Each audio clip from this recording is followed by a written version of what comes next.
안녕하십니까. 보물 PK 변준석 변호사입니다. 오늘 말씀드릴 주제는 인생을 살아가면서 올바른 선택을 하는 방법에 대해서 말씀을 드릴까 합니다. 변호사라는 직업을 하다 보면 의뢰인을 둘러싼 사람들의 인생에서 긴박한 순간에 제가 그분들에게 아주 중요한 조언을 해줘야 되는 상황에 맞닥뜨리는 경우가 정말 많이 있습니다. 회사를 경영하던 대표가 회사 운영상의 잘못으로 수사를 받다가 구속되는 상황에까지 이르게 됐습니다. 대표는 하루빨리 사유로 나와 회사를 정상화시켜야 될 뿐만 아니라 직접 피해자들과 합의를 진행했어야 했습니다. 이를 위해서는 구속적 무심사 제도나 보석 제도를 활용하거나 재판에서 최소한의 집행유예 이하의 형을 선고받아야 했고, 그러려면 그 전에 대표의 가족들, 회사 관계자들이 피해자들과 적극적으로 합의하면서 피해를 변제해야 되는 절차가 필수적이었습니다. 변제해야 할 피해액이 아주 상당했습니다. 가족들이 살고 있는 주거지뿐만 아니라 회사의 주요 자산들은 매도를 해도 모자랄 정도였습니다. 대표의 가족들과 회사 관계자들은 심각한 고민에 빠졌습니다.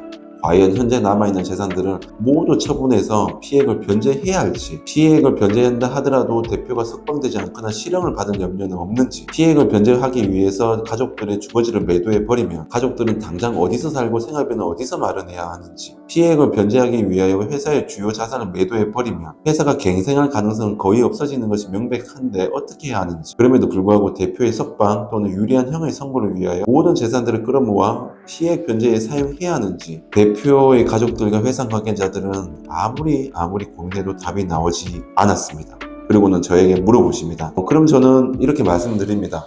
이것은 정답을 찾아가는 과정이 아니라 선택의 과정입니다 라고 말입니다. 나중에 가장 후회를 하지 않을 선택이 여러분들에게는 비로소 정답이 될 가능성이 높습니다 라고 말씀드립니다. 직접 대표님을 접견하셔서 대화를 나눠보시면 어느 선택이 후회를 하지 않을 선택일지, 보다 적게 후회할 선택일지 조금은 깨끗하게 보이실 것입니다 라고 말씀을 또 드립니다. 저희 쪽 일이 기계가 아닌 사람이 하는 일이기 때문에 추후 수사 또는 재판이 어떻게 진행될지, 담당 검사, 담당 판사가 어떤 방향으로 심정을 갖고 양형 감각을 가질지는 아무도 정확하게 예측할 수 없습니다. 다만 경험이 많은 변호사가 확률적인 측면에서 좀 더 높은 확률에 대한 조언을 해줄 수 있을 뿐입니다. 검사, 판사, 변호사와 같은 사건을 둘러싸고 있는 사람들에 의해 휘둘리지 않되 올바른 선택을 하기 위해서 이들로부터 정보를 취합을 하는 데 그치고 최종적인 고민의 해결은 구속된 대표와 그와 함께 얼굴을 맞대고 살아온 가족들, 회사 관계자들이 나중에 후회를 적어도 적게 할 선택을 하는 과정에서 나와야 할 것이고, 그것은 이들 간의 진솔한 대화에서 도출이 됩니다. 그래서 저는 이분들에게